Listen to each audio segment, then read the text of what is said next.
నూతన సంవత్సరంలో దేవుని యొక్క దీవెనలు మనం పొందాలంటే, దేవుని యొక్క కృపను మనము ఆస్వాదించాలంటే మనం ఏం చేయాలి? ప్రియమైనటువంటి సహోదరి సహోదరులారా, నిజమైనటువంటి దేవుణ్ణి విశ్వసించి ఆయనను ఆరాధించాలి. నిజమైనటువంటి దేవునికి మనము అనునిత్యము మన యొక్క జీవితాలను ఆయనకు అర్పించుకోవాలి. సమాధానంగా జీవించాలి, సఖ్యతగా జీవించాలి. సమాధానకర్త ఆయన మనలందరి కోరుకునేది, పరలోకమును వీడి భూలోకానికి వచ్చింది అందరూ సమాధానంగా ఉండాలి, అందరూ సఖ్యతగా ఉండాలి, అందరూ సోదర భావం కలిగి ఉండాలి, అందరూ శత్రుత్వాన్ని వీడి, పగలను వీడి, కోపతాపాలను పక్కన పెట్టి నిజమైనటువంటి దేవుని ఆరాధిస్తూ ఆ నిజమైనటువంటి దేవుని చూపించేటువంటి మార్గంలో మనం నడిచేదే నిజమైనటువంటి క్రిస్మస్. అదేవిధంగా ముఖ్యమైనటువంటి విషయము, మనకొక శిశువు జన్మించెను.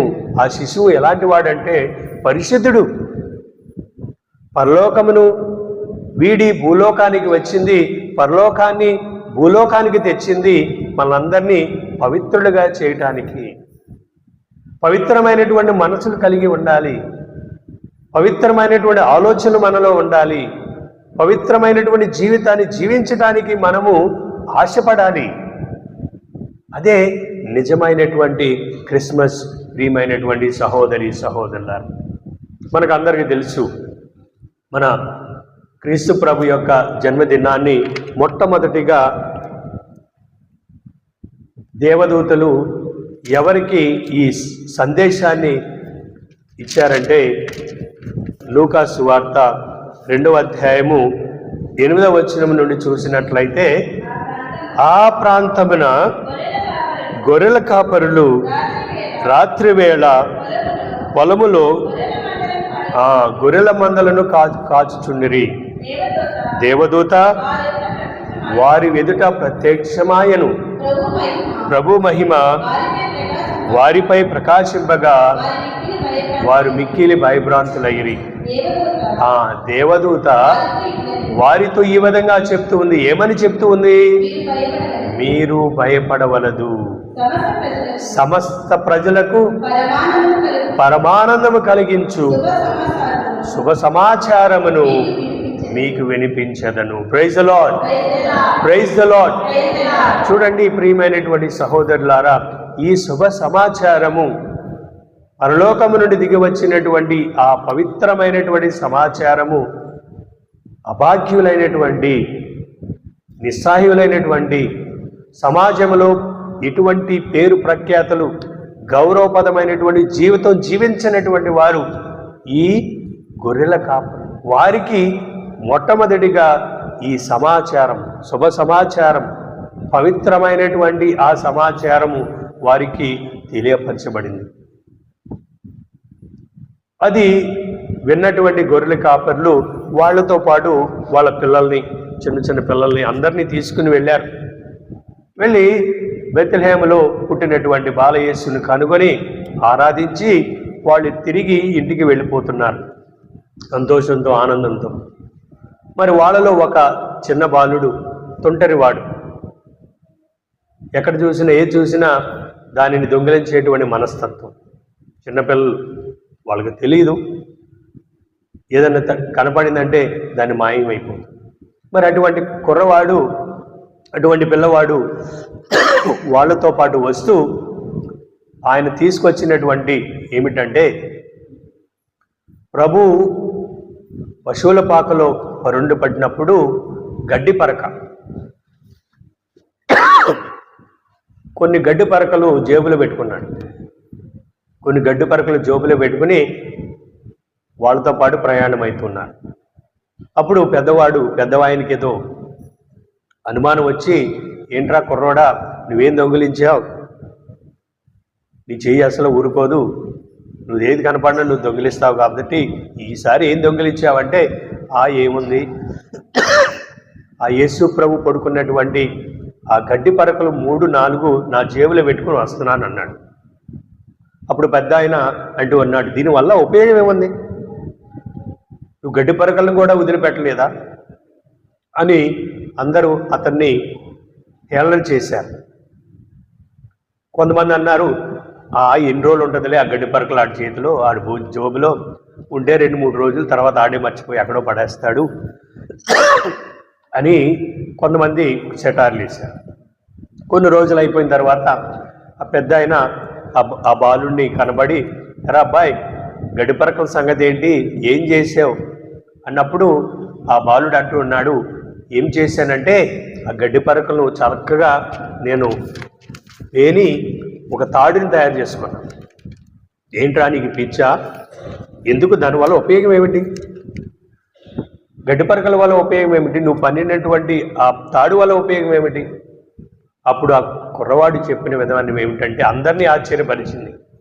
ఏమని చెప్పాడంటే, పరలోకము నుండి భూలోకము దిగినటువంటి సర్వశక్తి కలిగినటువంటి దేవునికి మానవులు ఎవరు పరుపు కానీ దిండు కానీ ఇవ్వలేదు. ఎటువంటి ఆయన పుట్టినటువంటి స్థలం ఏమిటంటే పశువుల పాక, జంతువులు ఉండేటువంటి ప్రదేశం. మానవుడు ఎవరు ఆయనకి ఇల్లు కానీ సౌకర్యకరమైనటువంటి ఆ పరిస్థితిని కానీ ఎవరు ఇవ్వలేదు. సర్వశక్తి కలిగినటువంటి దేవుడు దేనికి పనికి రానటువంటి పరిస్థితిలో ఉన్నటువంటి ఆ గడ్డి పరకలను తన యొక్క పొరుపుగా, తన యొక్క తలదిండుగా, తనకు ఒక మంచముగా ఏర్పాటు చేసుకున్నాడు. మరి అది విలువైనది కాదా? ఏమీ పనికి రానటువంటి, దేనికి ఉపయోగపడినటువంటి ఆ గడ్డి పరకలనే సర్వశక్తి కలిగినటువంటి దేవుడు ఉపయోగకరముగా ఏ విధంగా ఆయన మలుచుకున్నాడో, అభాగ్యులైనటువంటి మనల్ని కూడా, సంఘంలో ఎటువంటి పేరు ప్రఖ్యాత లేనటువంటి మనల్ని, నిస్సహాయ స్థితిలో ఉన్నటువంటి మనల్ని, మన జీవితాల్లో వెలుగు, శాంతి, సమాధానం లేనటువంటి మనల్ని, ఎటువంటి దిశ నిర్దేశం లేనటువంటి మన జీవితాలని ఆయన ఎన్నుకుని, ఆయన మలచి ఆయనకు సాక్షులుగా ఉండటానికి మనల్ని ఎన్నుకోలేదా అని ఆ చిన్నవాడు చెప్పినటువంటి మాటలకు అందరూ ఆశ్చర్యపోయారు. ప్రియమైనటువంటి సహోదరులారా, praise the Lord, praise the Lord. పరలోకము నుండి ఇదిగో ఈ భూలోకములో జన్మించాడు. మరి ఆ జన్మించినటువంటి ప్రభు ఏ ఉద్దేశంతో జన్మించాడు? మనందరినీ ఉపయోగకరమైనటువంటి బిడ్డలుగా, సత్యమైనటువంటి జీవితం జీవించడానికి, శాంతికరమైనటువంటి జీవితం జీవించడానికి, సఖ్యత కలిగి జీవించడానికి, సమాధానంగా జీవించడానికి, ఈ లోకంలో ఉన్నటువంటి ఏదైనా సరే సైతాను యొక్క సామ్రాజ్యాన్ని నాశనం చేయడానికి ఇదిగో ఆ ప్రభు ఈ రోజున మనలో జన్మించాడు.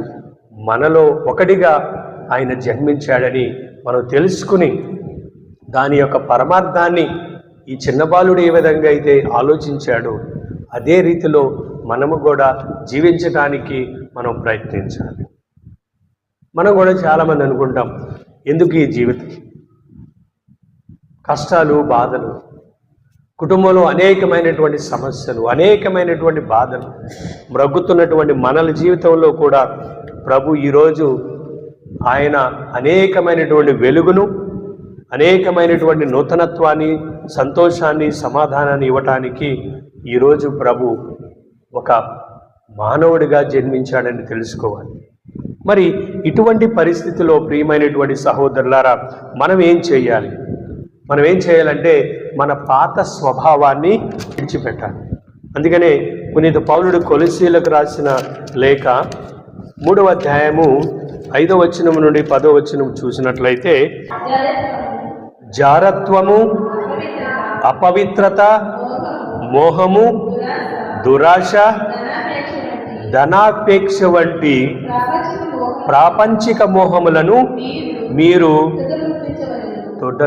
తుదముట్టించాలని దేవుని వాక్యం చెప్తుంది. ఈరోజు క్రీస్తు ప్రభు మన మానవుడిగా జన్మించాడంటే ఈరోజు ఈ పశువుల పాకలో ఒక నిస్సహాయ స్థితిలో సర్వశక్తిమంతుడైనటువంటి దేవుడు జన్మించాడంటే దానికి మూల కారణం ప్రియమైనటువంటి సహోదరులారా, మనలో ఉన్నటువంటి అపవిత్రతను, మనలో ఉన్నటువంటి మోహము, దురాశ, ధనాపేక్ష వంటి వ్యామోహాలను మనము తుదమెట్టించాలి. మన నుండి వాటిని తొలగించాలి. అదేవిధంగా ధనాపేక్ష, విగ్రహాధన, మారు రూపం. ధనాపేక్ష అనేది ఎటువంటిదంటే, కొంతమంది ధనం కోసమే జీవిస్తారు, కొంతమంది ఆస్తులు కూడగట్టుకోవాలని ఆలోచిస్తారు, కొంతమంది ఎప్పుడు చూసినా పని చేస్తారు. దేనికి పని చేస్తారంటే డబ్బు సంపాదించాలి. డబ్బు డబ్బు డబ్బు డబ్బు. ఏం చేసుకుంటారు? చనిపోయిన తర్వాత మీ మూట కట్టుకుంటారా? పేరు ప్రఖ్యాతలు. చూడండి, ప్రభు ఈరోజు మనకందరికి ఇచ్చేటువంటిది సందేశం, ధనాపేక్ష విగ్రహారాధనకు మారు రూపం. మరి అటువంటి ధనాపేక్షతో నేను తొలదూగుతున్నానో ఆలోచించండి.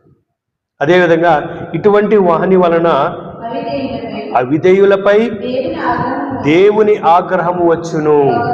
ఒకప్పుడు మీ జీవితములు ఈ కోరికలతో ప్రభావితమైనప్పుడు మీరు ఇటువంటి మనుషులతో నడుచుకున్నవారదు. అదేవిధంగా కానీ ఇప్పుడు మీరు కోపము, మోహము, ఈర్ష్య అని వాని నుండి విముక్తులు కావలియును. ఇది చాలా ముఖ్యమైనటువంటిది. కోపం, తన కోపమే తనకు శత్రు. అదేవిధంగా మోహము, ఈర్ష్య, ఇరుగు పొరుగాలంటే పడదు. ఈర్ష్య, స్వార్థము, అసూయ. మరి ఇటువంటి వ్యక్తిగతమైనటువంటి వాంఛలతో మనం ఉంటున్నామా ఆలోచించండి.